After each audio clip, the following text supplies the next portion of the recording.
I'll check. Thank you. When you come to one of these things, you always find a way to bring current events in. And since Ray Hood asked me to be his stand-in today, that's how I got it. I'm the guy that gets it, I got it that way. Last night, Ray Hood and I were together at the Lebanese embassy with Sheikh Saad Hariri, the son of Rafiq Hariri, for those who haven't followed that particular part of current events. And he's over here dealing with a country in which the diplomacy going on is how many can you assassinate, how often can you assassinate them, until in fact the results of an election are no longer valid. He started with 72 to 73 votes in what was called the March 14th bloc, or the Hariri bloc would be the other way of looking at it, that was formed shortly after the assassination of his father. And it was a coalition, is a coalition of Shia, Sunni, Christians, one Alawite, one Armenian, prominent with it, obviously a lot of other voters, and Christians of each of the sects. So of the 17 major confessionals in Lebanon, every single one was represented. And with those 73 or so votes, he had a very strong voting bloc. And when you add the Druze, who generally are always unpredictable, they were on the Soviet side during the Cold War, and so they wouldn't have been on the other side of the Cold Gap, but they'd have been watching that side. This was a positive coalition for Lebanon, and one that the president and presidents of lots of countries talked about very positively. They now have 67 left, plus or minus anyone who isn't willing to show up to be assassinated.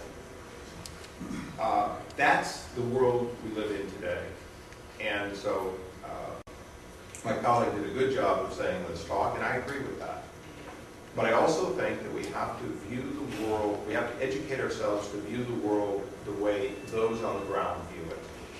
I am no expert on the Northern Ireland issue.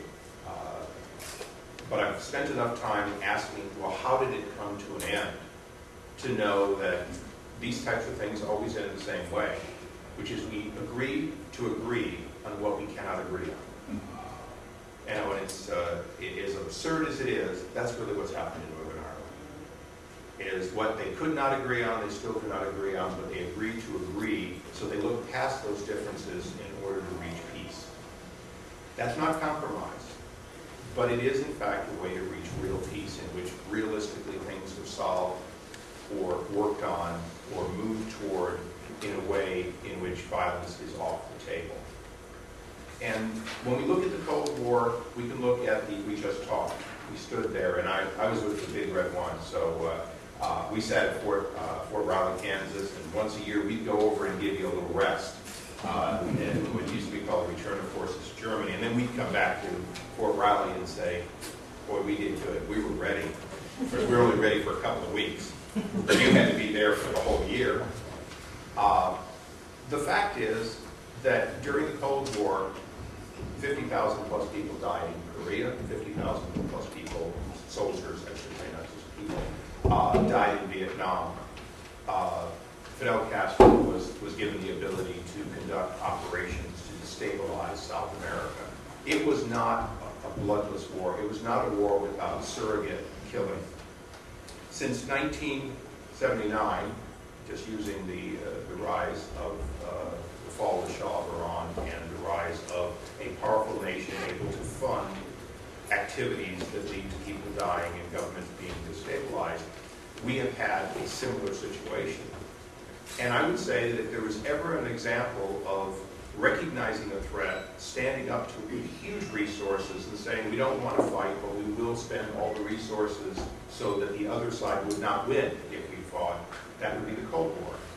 And if there was ever a time in which diplomacy wasn't focused, well, at the same time, to be honest, military forces were not focused. It's 1979 till now. It's unfortunate that when we finally focused, we didn't focus with the coal bombing, we didn't focus with the attacks on our embassies. We certainly didn't focus in 1983 when our Marines were killed in Beirut. When we finally focused at a time in which we were dispatching large amounts of troops. And that's the situation we're in today. So when I look to people who have to educate themselves and then be part of diplomacy, it's at the worst possible time. Because diplomacy does end when fighting starts. There is no real diplomacy in Iran. There is no real diplomacy in Iraq. There is no real diplomacy in Afghanistan. And it is not available to the citizen diplomat to be, in fact, highly engaged in those areas. But I started with Lebanon for a reason, and that is that there are lots of places in which diplomacy and citizen activism can make a huge difference. And they happen to be every bit as important to lasting peace in the Middle East, toward understanding of real coexistence between Islam and Christianity and other faiths. And those include, obviously, Israel, the West Bank, Gaza, other moderate Arab states, and Lebanon, and even Syria, a corrupt at best government, but a government that in fact keeps wanting to reach out and be understood. When a government wants to reach out and be understood, you have an opportunity to engage to try to make them understand the other side. So, my message is a little different than Leonard's. My message is, don't worry about the places that right now are beyond diplomacy. MoveOn.org is here every day, and they're saying, get out of Iraq right now. That's fine, but we're not going to leave one battle zone and immediately it's going to be the opportunity for diplomacy. But there are places in which there have been losses of lives, there have been continue to be losses of life, but in which if the United States and its citizens educate themselves and engage, there's tremendous opportunity to make progress there. And progress there makes a huge difference in the areas that today are being solved or not solved by guns. So I appreciate what you're doing here today. I spend an inordinate amount of my time not doing the business things because I was an entrepreneur and I came here sure that I was going to fix the tax code. I didn't get on that committee either, I was going to figure out how to convince them that the SEC, the FCC, and the FAA were all in need of overhaul. And then September 11th hit.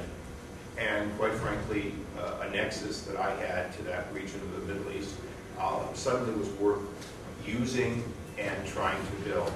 And so that's what I do to a great extent on a daily basis. And I do it no different than you would do it. Maybe I get into a couple of meetings because I've got a title and, the State Department asks you for those meetings, which helps. But the truth is that those meetings, many of those meetings can be done between citizens and they can be very effective. Last but not least, you all read the newspaper. You all read those letters to the editor. And you all know which groups had them written for them. The most refreshing thing I ever see is when I see maybe a small newspaper with an op-ed or a letter to the editor, either one, that is really written by somebody who's taken a little time, comes in as an advocate for the real middle ground, the place where people will eventually end up when they agree on that which they cannot agree on. And so, I also encourage people, if they're going to take the time to be knowledgeable, they're going to take the time to see both sides, that they take the time to express themselves so that the voices and the rhetoric is not only being bought and paid for two sides who have agreed not to agree on what they do not agree. Thank you.